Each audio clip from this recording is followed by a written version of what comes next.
నమస్తే, welcome to special debate. Palamuru Rangareddy ప్రాజెక్టుపై power point presentation ఇచ్చిన మంత్రి ఉత్తమ్ కుమార్ రెడ్డి గత బీఆర్ఎస్ ప్రభుత్వంపై, మాజీ ముఖ్యమంత్రి కేసీఆర్ పై, మాజీ మంత్రి హరీష్ రావుపై నిప్పులు చెరిగారు. పాలమూరు ప్రాజెక్టుపై తొలి నుంచి సవతి తల్లి ప్రేమ ప్రదర్శించిన కేసీఆర్ దక్షిణ తెలంగాణను ఎడారి చేసే ప్రయత్నం చేశారని విమర్శించారు. కృష్ణా గోదావరి జలాల నీటి వాటాలపై ఆంధ్రాకు దాసోహమైన కేసీఆర్ తెలంగాణకు మరణ శాసనం రాశారని ఉత్తమ్ నిప్పులు చెరిగారు. పాలమూరు వాటర్ సోర్స్ ను మార్చి వేల కోట్ల అవినీతికి పాల్పడ్డారని ఆరోపించారు. కాళేశ్వరంపై ప్రేమ కురిపించిన కేసీఆర్ పాలమూరుపై పగపట్టారని ఉత్తమ్ ఆవేదన వెళ్లగక్కారు. 3 ఏళ్లలో పాలమూరు ప్రాజెక్టును పూర్తి చేసి దక్షిణ తెలంగాణకు జరిగిన అన్యాయాన్ని సరిదిద్దుతామన్నారు. తాము పాలమూరు ప్రాజెక్టును కేవలం 45 టీఎంసీలకు ఒప్పుకున్నట్లు బీఆర్ఎస్ చేస్తున్న ప్రచారం శుద్ధ అబద్ధమని ఉత్తమ్ అన్నారు. బ్రిజేష్ కుమార్ ట్రిబ్యునల్ తీర్పు వచ్చే వరకు తెలంగాణ వాటాగా 299 టీఎంసీలు, ఏపీ వాటాగా 511 టీఎంసీలకు ఒప్పుకున్న కేసీఆర్ తెలంగాణకు తీరని ద్రోహం చేశారని కాంగ్రెస్ సర్కార్ దుయ్యబట్టింది. జల వివాదాల చట్టంలోని సెక్షన్ 3 ప్రకారం తాము బ్రిజేష్ కుమార్ ముందు వాదనలు కొనసాగిస్తున్నామని, తెలంగాణకు 763 టీఎంసీలు సాధించే రోజులు దగ్గరలోనే ఉన్నాయని మంత్రి ఉత్తమ్ ధీమా వ్యక్తం చేశారు. కృష్ణా ప్రాజెక్టులకు సంబంధించి త్వరితగతిన ఎలాంటి వివాదాలు లేకుండా వాడుకునేందుకు పాలమూరు ప్రాజెక్టులో ఫేజ్ 1 కింద 45 టీఎంసీల కోసం తాము ప్రయత్నించామన్నారు. అయితే తాము పూర్తిగా 45 టీఎంసీలకే ఒప్పుకుంటున్నట్లు బీఆర్ఎస్ విష ప్రచారం చేస్తోందని ఉత్తమ్ అంటున్నారు. కేసీఆర్ ఇచ్చిన జీవో ప్రకారమే 90 టీఎంసీలతో ప్రాజెక్టును 3 సంవత్సరాల్లో కట్టి తీరుతామని ఉత్తమ్ శపథం చేశారు.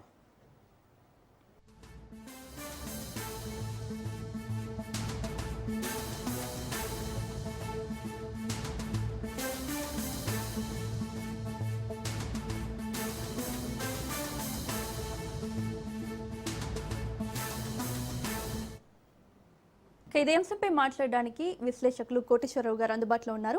నమస్తే కోటేశ్వరరావు గారు. నమస్తే కోటేశ్వరరావు గారు, పాలమూరు రంగారెడ్డి ప్రాజెక్టులో కేసీఆర్ 299 టీఎంసీలకు ఒప్పుకొని అన్యాయం చేశారని ఉత్తమ్ కుమార్ రెడ్డి అంటున్నారు. కేసీఆర్ సర్కార్ చేసిన సంతకాలు బ్రిజేష్ కుమార్ ట్రిబ్యునల్ తీర్పు వచ్చేంత వరకు అమల్లో ఉంటాయని అనుకోవచ్చా, లేదంటే బ్రిజేష్ కుమార్ ట్రిబ్యునల్ కేసీఆర్ సర్కార్ పెట్టిన సంతకాలనే ప్రామాణికంగా చేసుకుని పూర్తిగా 299 కేటాయింపులు చేస్తోందని అనుకోవచ్చా? పాలమూరు రంగారెడ్డి పథకం అనేటువంటిది అది వేరు, 299 టీఎంసీలు అనేటువంటి అంశం వేరు. రెండింటినీ మనం కలగాపులగం చేస్తే వీక్షకులు కన్ఫ్యూజ్ అవుతారు. కృష్ణా జిల్లాలో ఉమ్మడి రాష్ట్రాన్ని విభజించిన సమయంలో కృష్ణా నది మీద ఉన్నటువంటి 2 వైపులా ఉన్నటువంటి ప్రాజెక్టులను బట్టి ఆంధ్రప్రదేశ్ వైపు 511 టీఎంసీలు వినియోగించుకుంటున్నారు. ఇటువైపు ఉన్నటువంటి ప్రాజెక్టులకి 299 అనేటువంటిది అది ఒక తాత్కాలిక ప్రతిపాదన. తాత్కాలిక ప్రతిపాదనని ఎందుకు అంటున్నాము అంటే, అంతకుముందు తెలంగాణ రాష్ట్రం ఆందోళనలో నీళ్లు కూడా ఒక అంశం. తెలంగాణలో కృష్ణా నది పరివాహక ప్రాంతానికి అనుగుణంగా నీటి వాటాను ఎక్కువ చేయాలి, సగం నీటి వాటా ఇవ్వాలి, అంతకంటే ఎక్కువ ఇవ్వాలనేటువంటి డిమాండ్లు వచ్చినటువంటి నేపథ్యాన్ని మనం చూస్తున్నాం. అయితే ఆ నీటి పంపకాలకు సంబంధించి బ్రిజేష్ కుమార్ ట్రిబ్యునల్ ఇంతవరకు ఎలాంటి నివేదిక వెల్లడించలేదు.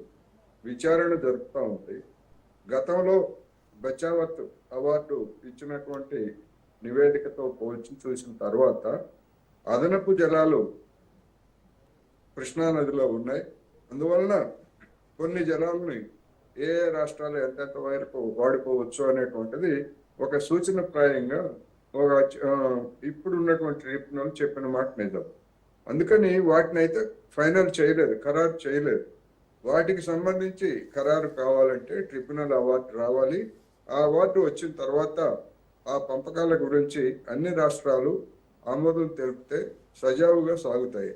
అలా కాకుండా ఏ ఒక్క రాష్ట్రం అభ్యంతరం పెట్టినా కానీ అది వివాదాస్పదం అవుతుంది. తర్వాత ట్రిబ్యునల్ చేతి నుంచి అది న్యాయ వ్యవస్థ పరిధిలోకి వెళ్తుంది అనేది మనకు తెలిసిందే.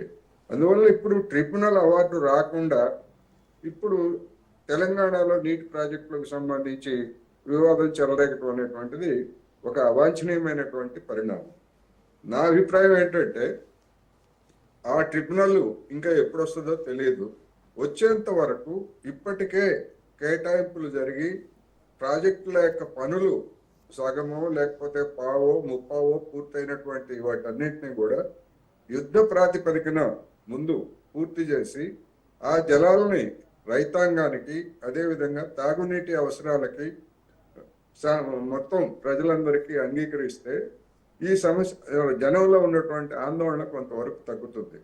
ఈ విషయంలో 10 సంవత్సరాల పాటు అధికారంలో ఉన్నటువంటి 9.5 సంవత్సరాల పాటు అధికారంలో ఉన్నటువంటి బీఆర్ఎస్ ప్రభుత్వం కానీ, గడిచిన 2 ఏళ్లుగా ఉన్నటువంటి కాంగ్రెస్ రేవంత్ రెడ్డి సర్కారు కానీ తగినటువంటి చర్యలు తీసుకోలేదు, తగినటువంటి కేటాయింపులు కూడా జరపలేదు అనేది నా అభిప్రాయం.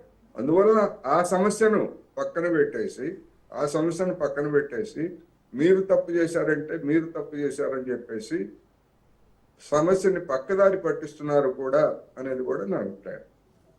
కోటేశ్వరరావు గారు, బ్రిజేష్ కుమార్ ట్రిబ్యునల్ ఒప్పుకున్న నదీ జలాల వివాద చట్టంలోని సెక్షన్ 3 ఏదైతే ఉందో అది తమ విజయంగా అటు బీఆర్ఎస్ ఇటు కాంగ్రెస్ అంటోంది. ఇందులో ఎవరి మాటలో ఎంత నిజముంది? అదే నేను చెప్పాను. ఇప్పుడు మాకు అదనపు గతంలో బచావత్ అవార్డు కంటే అదనపు నీటి లభ్యత ఉన్నది అనేటువంటిది బ్రిజేష్ కుమార్ ట్రిబ్యునల్ లేదా వాళ్ళు చెప్తున్నటువంటి అంశం. ఆ అదనంగా ఉన్నటువంటి నీటిని ఏ ప్రాతిపదికన పంచాలి అనేటువంటిది కూడా ఒక ప్రధానమైనటువంటి అంశం. దానికి సంబంధించి కొంతమేరకు అందాజుగా సుమారుగా ఇన్ని టీఎంసీలు మీరు వాడుకోవచ్చు అని చెప్పేసి చెప్పారు. ఆ చెప్పినటువంటి దాని మీద ప్రాతిపదికనే ఇప్పుడు కొన్ని ప్రాజెక్టులు అవన్నీ కూడా నిర్మాణం అవుతున్నాయి. కానీ ఫైనల్ గా ఖచ్చితంగా తెలంగాణకి ఇన్ని టీఎంసీలు, ఆంధ్రప్రదేశ్కి ఇన్ని టీఎంసీలు, కర్ణాటకకి ఇన్ని టీఎంసీలు, లేకపోతే మహారాష్ట్ర, ఈ 4 రాష్ట్రాలే కదా కృష్ణానది మీద ఉన్నది, అవి తేలకుండా ప్రాజెక్టులు కట్టుకునేట్లయితే ప్రతి రాష్ట్రం అభ్యంతర పడతా ఉంది. అందుకని అదే సమస్య ఇప్పుడు. అందుకని సాధ్యమైన మేరకు అన్ని రాష్ట్రాలు కలిసి బ్రిజేష్ కుమార్ ట్రిబ్యునల్ తీర్పును త్వరగా ఇప్పించేందుకు ఒత్తిడి తీసుకురావాల్సినటువంటి అవసరం కూడా ఉన్నదనేది నా అభిప్రాయం. ఇప్పుడు మన ఉత్తమ్ కుమార్ రెడ్డి గారు చెప్తున్నది, బ్రిజేష్ కుమార్ ట్రిబ్యునల్ ముందు ప్రతి రాష్ట్రానికి అవకాశం ఉంది, ఒక తెలంగాణకే కాదు. ఎందుకంటే నీటి పునః పంపిణీ అనేటువంటిది ఎజెండాగా జరుగుతుంది కనుక ఏ రాష్ట్రానికి ఆ రాష్ట్రం ఇదిగో మాకు ఇంత నీరు రావాలి అని చెప్పేసి క్లెయిమ్ చేయడంలో తప్పేం లేదు.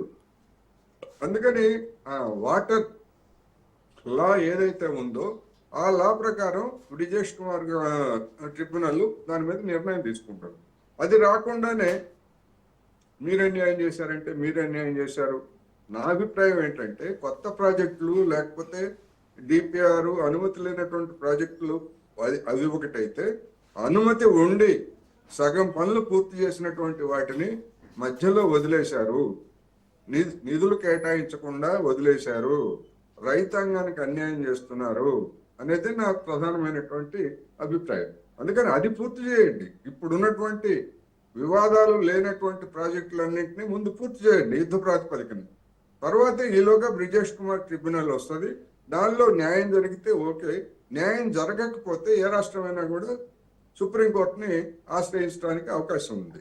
అది వదిలిపెట్టేసి అనవసరమైనటువంటి వివాదాలతోటి జనాన్ని కన్ఫ్యూజ్ చేస్తున్నారని కూడా నా అభిప్రాయం.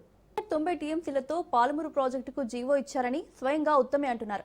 అదే 90 టీఎంసీలతో మేము ప్రాజెక్టు పూర్తి చేశామంటున్నారు. రాష్ట్రం తాత్కాలికంగా 45 టీఎంసీలతో ప్రాజెక్టు రన్ చేసేందుకు ఒప్పుకోవాలని కేంద్రాన్ని రేవంత్ సర్కార్ అడిగిందని ఉత్తమ్ అంటున్నారు. అలాగే రాష్ట్రం ఏర్పడిన కొత్తలో సైతం తాము కూడా తాత్కాలిక ఒప్పందాలే చేసుకున్నామని, నీటి వాటాల్లో తెలంగాణకు తాము అన్యాయం చేయలేదని బీఆర్ఎస్ అంటోంది. దీనిలో నిజాలేంటి? అది వాస్తవం. అప్పటి వరకు ఉన్నటువంటి స్టేటస్ కోని మెయింటైన్ చేయడానికి ఏడాది పాటు మేము దాన్ని మెయింటైన్ చేస్తామని కేసీఆర్ అంగీకరించిన మాట వాస్తవం. ఆ ఏడాది అన్నది 10 సంవత్సరాలు అవుతోంది, 12 సంవత్సరాలు అవుతా ఉంది. 2015 వరకు అన్నది కాస్త ఇది 2025 అయిపోయి 2026లో ఉన్నాం. ఆ స్టేటస్ ఇంకా కొనసాగుతూ ఉంది. అందుకని దానిలో మార్పు లేదు. ఆ తర్వాత పోనీ అదే కేసీఆర్ ప్రభుత్వము 9.5 సంవత్సరాల పాటు అధికారంలో ఉంటే మేము 1 ఏడాదికే ఒప్పుకున్నాము, మిగిలిన సంవత్సరాల్లో కూడా కంటిన్యూ చేస్తున్నారు, ఇది కంటిన్యూ చేయడానికి వీలు లేదు అని చెప్పి ఆందోళన చేసినటువంటి ఆందోళన కానీ లేదా కేంద్రానికి కానీ ట్రిబ్యునల్కి కానీ ఏమైనా ఫిర్యాదు చేసిందా? ఫిర్యాదు చేసినటువంటి ఎక్కడ దాఖలాలు మనకు లేవు. మేము అంగీకరించలేదంటున్నారు. వాళ్ళు అంగీకరించింది తాత్కాలికమనే అంగీకరించారు తప్ప శాశ్వతంగా హక్కులను వదులుకుంటామని చెప్పలేదు. అదే విధంగా ఇప్పుడు 90 టీఎంసీలు అనేటువంటి దాంతో మరి అదే కేసీఆర్ ప్రభుత్వం డిపిఆర్ ఇస్తే కేంద్ర ప్రభుత్వం తిరస్కరించింది. 90 టీఎంసీలకి నిఖర జలాలు లేవు అనేటువంటి దాంతో తిరస్కరించింది. అందుకని దీన్ని రెండు దశలుగా చేసి 45 టీఎంసీలతోటి మొదటి దశ, తర్వాత మేము రెండో దశకి 45 టీఎంసీలు, మొత్తం 90 టీఎంసీలతో పూర్తి చేస్తాము. అందుకని 45 టీఎంసీలకు అనుమతి అని చెప్పేసి మేము కోరామని చెప్పేసి రేవంత్ రెడ్డి సర్కార్ చెప్తా ఉంది. ఎక్కడా కూడా వదులుకున్నట్టు వీళ్ళేమి చెప్పట్లేదు. వదులుకున్నట్టు చెప్తే రాజకీయంగా కాంగ్రెస్ పార్టీకి, రేవంత్ రెడ్డి సర్కార్కి నూకలు చెల్లుతాయి. అక్కడ ఎంతవరకు అలా చెప్పలేదు. అదే విధంగా కృష్ణా జలాల మీద పూర్తి హక్కును మేము వదిలేసుకున్నాం అని చెప్పేసి బీఆర్ఎస్ పార్టీ కూడా, బీఆర్ఎస్ ప్రభుత్వం కూడా చెప్పలేదు అనేది స్పష్టం. ఓకే కోటేశ్వరరావు గారు, అలాగే పాలమూరు ప్రాజెక్టు వాటర్ సోర్స్ ను జూరాల నుంచి శ్రీశైలానికి మార్చడంలోనే మతలబుందని కాంగ్రెస్ అంటోంది. ఎత్తిపోతల పేరుతో కాళేశ్వరంలో దోచుకున్నట్లే పాలమూరుపై స్కెచ్ వేశారని కాంగ్రెస్ అంటోంది. అయితే రాష్ట్ర శాశ్వత అవసరాలు తీర్చేందుకే తాము పాలమూరుపై ప్లాన్ మార్చినట్లు బీఆర్ఎస్ అంటోంది. దీనిపై మీరేమంటారు? ఇప్పుడు అది సాంకేతిక పరమైనటువంటి అంశం. మన రెండు తెలుగు రాష్ట్రాల్లో ఉన్నటువంటి ఒక విచారకరమైనటువంటి అంశం ఏంటంటే, ఎవరు అధికారంలో ఉంటే, ఏ ముఖ్యమంత్రికి ఏది ఇష్టంగా ఉంటే దానికి అనుగుణంగా ప్రాజెక్టు నివేదికలు లేదా సాంకేతిక పరమైనటువంటి సలహాలు ఇవ్వటం అనేది ఇంజనీర్లకు ఒక పనిగా మారింది. అందువల్ల ఇంజనీర్లు కేసీఆర్ ముఖ్యమంత్రిగా ఉండి నాకు ఈ విధంగా ఫలానా విధంగా రిపోర్ట్ ఇవ్వమంటే ఆ విధంగా ఇస్తున్నారు. రేవంత్ రెడ్డి సర్కారు నాకు ఈ విధంగా కావాలంటే ఆ విధంగా ఇస్తున్నారు. అందుకని వివాదం అవుతున్నాయి, ఆ కారణంగానే అవుతున్నాయి. అందుకని ఇప్పుడు కావాల్సింది ఏమిటి, జనానికి కావాల్సింది ఏమిటి? ఇప్పుడు జోరాల నుంచి నీటిని తీసుకుంటారా లేకపోతే శ్రీశైలం నుంచి నీటిని తీసుకుంటారా అనేటువంటిది సాంకేతిక నిపుణుల మధ్య ఉన్నటువంటి ఒక అంశం. రైతాంగానికి కావాల్సింది ఏమిటి? నీళ్లు కావాలి. ఎక్కడి నుంచి తీసుకుంటే మాకెందుకు, ముందు ప్రాజెక్టులను పూర్తి చేస్తారా లేదా అని అడుగుతున్నారు. అందువల్ల ఒకవేళ అటువంటి అన్యాయం కనుక జరిగేట్లయితే ఖచ్చితంగా ఈ నిపుణులు ఏవైతే అభిప్రాయాలు చెప్పారో ఆ నిపుణుల అభిప్రాయాలని మరొక థర్డ్ పార్టీకి నివేదించి ఆ థర్డ్ పార్టీ చెప్పేటువంటి సలహాన్ని బట్టి అవసరమైతే జూరాల నుంచి నీళ్లు తీసుకోవడానికి ఏర్పాట్లు చేయొచ్చు. అది చేయాల్సింది పోయి ఆ పని చేయకుండా వివాదాలతో కాలం గడుపుతున్నారు. నీటి ప్రాజెక్టులకి డబ్బులు కేటాయించడం లేదు.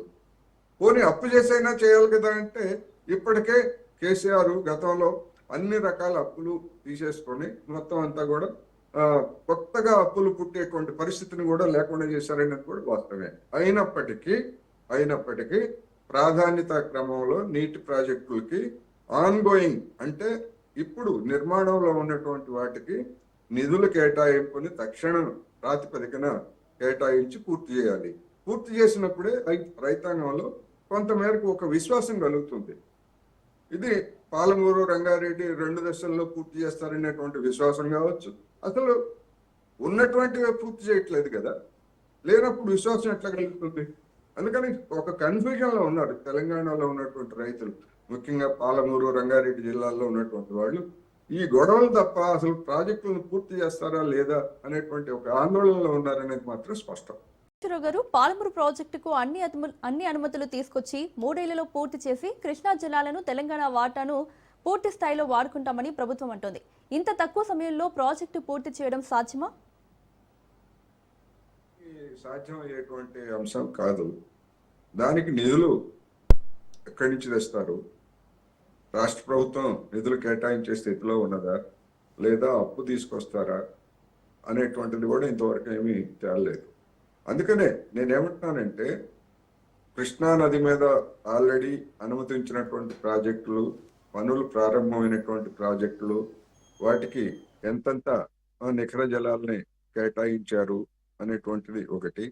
అదేవిధంగా గోదావరి నది మీద ఉన్నటువంటి ప్రాజెక్టులు, వాటి నిర్మాణ స్థితి, వాటికి కేటాయించినటువంటి జలాలు, మిగిలినటువంటి ప్రాజెక్టుల పూర్తి 2 నదుల మీద ఉన్నటువంటి ప్రాజెక్టులను పూర్తి చేయడానికి ఇప్పటి వరకు ఖర్చు చేసినటువంటి మొత్తాలు ఎంత, ఇంకా ఎంత ఖర్చు చేస్తే ఆ ప్రాజెక్టులు ఎప్పటికి పూర్తవుతాయి?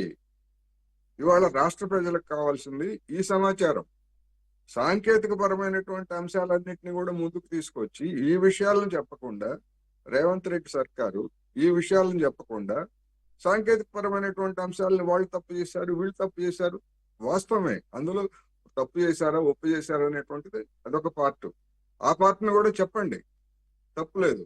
కానీ జనానికి, సామాన్య జనానికి, మీడియాకి, లేకపోతే సామాన్య రైతాంగానికి అర్థమయ్యేటువంటిది నేను చెప్పినటువంటి పాయింట్. ఇప్పుడు ఉన్నటువంటి ప్రాజెక్టులు ఏ స్టేజ్లో ఉన్నాయి, వాటికి ఎంత ఖర్చు పెట్టారు, ఇంకా ఎంత ఖర్చు పెడితే రైతాంగానికి లేకపోతే మంచినీటి అవసరాలకి అవి వినియోగంలోకి వస్తాయి. మీ దగ్గర ఉన్నటువంటి రోడ్డు మ్యాప్ ఏమిటి? రాష్ట్ర ప్రభుత్వము ఈ ఇరిగేషన్ శాఖ నిధులతోటి వాటిని పూర్తి చేస్తుందా? లేకపోయేట్లయితే స్పెషల్ పర్పస్ వెహికల్స్ కింద వేరియస్ బ్యాంకుల నుంచి లేదా ఇతర ఆర్థిక సంస్థల నుంచి నిధులు తీసుకొని వాటిని పూర్తి చేస్తుందా అనేటువంటి ఒక రోడ్ మ్యాప్ ప్రకటించాలి, పెట్టాలి. ఇప్పుడు పవర్ పాయింట్ ప్రజెంటేషన్ చెప్పేసి అక్కడి నుంచి అదైతే ఇక్కడి నుంచి ఇది, ఇవన్నీ ఓకే, నేను కాదంట్లా. కానీ జనానికి కావాల్సింది ఏంటి? మా ప్రాజెక్టు, మా ప్రాంత ప్రాజెక్టు, మా లిఫ్ట్ ఇరిగేషను లేదా మా డ్యాము, మా కాలువలు ఎప్పటికి తవ్వుతారు, మాకు నీళ్లు ఎప్పుడు వస్తాయి, ఇది వాళ్ళకి రైతాంగానికి కావాల్సింది. మనం చెప్పాల్సింది కూడా అదే. అలా కాకుండా సాంకేతిక పరమైనటువంటి అంశాల మీద అసెంబ్లీలోను బయట వివాదపడితే దానివల్ల ఎలాంటి ఉపయోగం ఉండదు. అందుకని రాష్ట్ర ప్రభుత్వం ఈ అసెంబ్లీ సమావేశాల్లో అటువంటి ఒక స్టేటస్ పేపర్ని, గతంలో ఆర్థిక పరిస్థితి మీద రేవంత్ రెడ్డి సర్కార్ ఒక స్టేటస్ ని ప్రవేశపెట్టి ఏ రంగంలో ఎంతెంత అప్పులు చేశారు, ఏ ఖాతా కింద ఎంత అప్పులు చేశారు, ఈ వివరాలన్నీ చెప్పారు కదా. అదే మాదిరి నీటి ప్రాజెక్టులకు సంబంధించి ఉన్నటువంటి వివాదాలేవి, కేంద్రంతో ఉన్నటువంటి వివాదాలేవి, ట్రిబ్యునల్తో ఉన్నటువంటి సమస్యలు ఏమిటి, పొరుగు రాష్ట్రంతో ఉన్నటువంటి సమస్యలు ఏమిటి, వీటన్నిటికి సంబంధించి క్లుప్తంగా జనానికి అర్థమయ్యేటువంటి భాషలో ఒక స్టేటస్ పేపర్ను ప్రకటిస్తే ఈ మీడియాలో అవాంఛనీయమైనటువంటి పదజాలంతో కూడినటువంటి బూతులు తిట్టుకునేటువంటి చర్చలు కానీ, బయట బూతుల వ్యవహారం కానీ, ఇవన్నీ కూడా తొలగాలంటే ఆ విధమైనటువంటి వివరణ ఇవ్వాలి. ఈ అసెంబ్లీ సమావేశాల్లోనే రాష్ట్ర ప్రభుత్వం అటువంటి వివరణ ఇవ్వాలనేది నా గట్టి అభిప్రాయం. కోటేశ్వరరావు గారు, అలాగే థ్యాంక్ యూ కోటేశ్వరరావు గారు స్పెషల్ డిబేట్లో పాల్గొన్నందుకు.